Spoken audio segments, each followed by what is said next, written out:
আসসালামু আলাইকুম। কেমন আছেন সবাই? আশা করি সবাই ভালো আছেন। আলহামদুলিল্লাহ আমিও ভালো আছি। তবে এই যে শীতকাল, প্রচুর ঠান্ডা, যেহেতু আমাদের গ্রাম অঞ্চল, গ্রামে আরও বেশি ঠান্ডা পড়ে, গাছগাছালি যেহেতু বেশি, এজন্য একটু ঠান্ডাটা বেশি পড়ে। তবে এই যে শীতকালে যারা ভাবেন যে আসলে গরু মোটা তাজা হয় না, এটা হচ্ছে ভুল ধারণা। ভুল ধারণা কী জন্য বলতেছি, আপনি হচ্ছে এই দেখেন আমার প্রোটেকশনগুলো দেখেন আগে, দেখেন এই প্রোটেকশনটা দেখেন।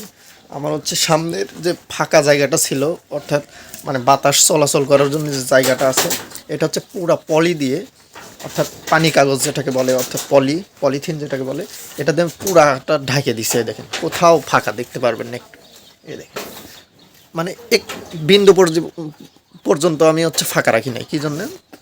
ঠান্ডার যে কুয়াশাটা, বাতাসটা, এটা যাতে ঢুকতে না পারে, এটা যদি ঢুকতে না পারে, এর জন্য আমি প্রোটেকশনের এ ব্যবস্থা করছি। এছাড়াও যে ব্যাপারগুলো থাকে, আপনি হচ্ছে শীত মানে গরমকালে আপনার দিকে আপনার তাই ভাবেন একটু, যেটা হচ্ছে ধরেন গরমকালে আপনি কি পোশাক আশাক পরেন, আর শীতকালে কি পোশাক আশাক পরেন, খাবারের মধ্যেও চেঞ্জ আনেন নিজের। এইভাবে আপনার হচ্ছে মানে যদি গরুকে পালতে চান, তাহলে ওদের খাবারও আপনি পরিবর্তন করতে হবে। পরিবর্তন করতে হবে বলতে আমি বলছি না যে আপনি হচ্ছে মানে যে কোম্পানির ফিড খাওয়ান, যে কোম্পানির ভুসি খাওয়ান, এটা পরিবর্তন করতে বলতেছি। আমি বলতেছি মানে ওদের হচ্ছে কিছু চাহিদা জিঙ্ক খাওয়াতে পারেন আপনি শীতের শুরুতে।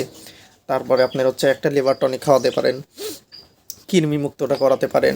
তারপরে হচ্ছে খাবারে কিছু বাড়তি খাবার দিতে পারেন, দানাদারটা আছে সেটা একটু বাড়তি করে দিলেন। এতে আপনার হচ্ছে ও সুস্থ থাকবে, ও যখনই সুস্থ থাকবে আপনার হচ্ছে তখনই আপনি লাভবান হবে।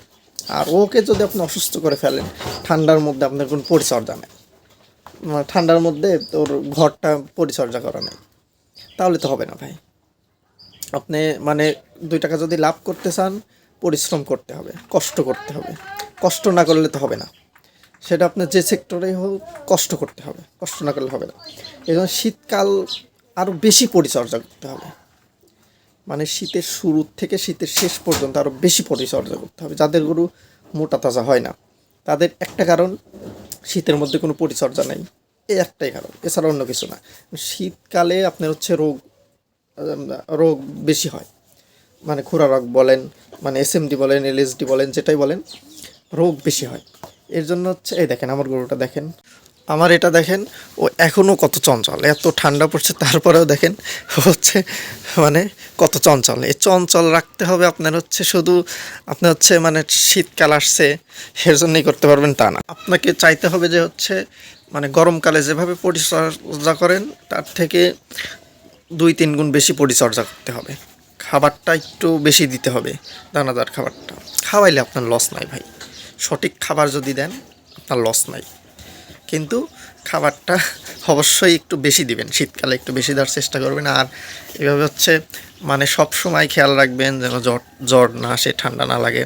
এবং বিশেষ করে আশপাশে যদি হচ্ছে মানে আপনার ঘরের যদি মানে এই যে এরকম যদি ফাঁকা জায়গা থাকে, অবশ্যই এটা হচ্ছে পলি দিয়ে হোক, ত্রিপল দিয়ে হোক, যেটা দিয়ে হোক আপনি হচ্ছে বন্ধ করে দিবেন, যাতে ঠান্ডা আবহাওয়া নেই। দেখেন আমার এখনও লাইট জ্বলতেছে, দেখেন এখন বাজে প্রায় 9টার কাছাকাছি, আমার এখনও গোয়াল ঘরে দেখেন লাইট জ্বলছে।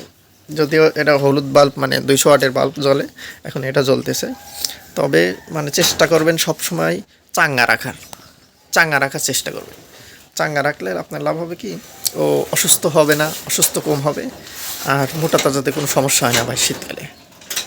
তো সবাই মানে চারিদিকটা খেয়াল রাখবেন। এত শীতকালে ভাইরাস জনিত রোগগুলো বেশি হয়।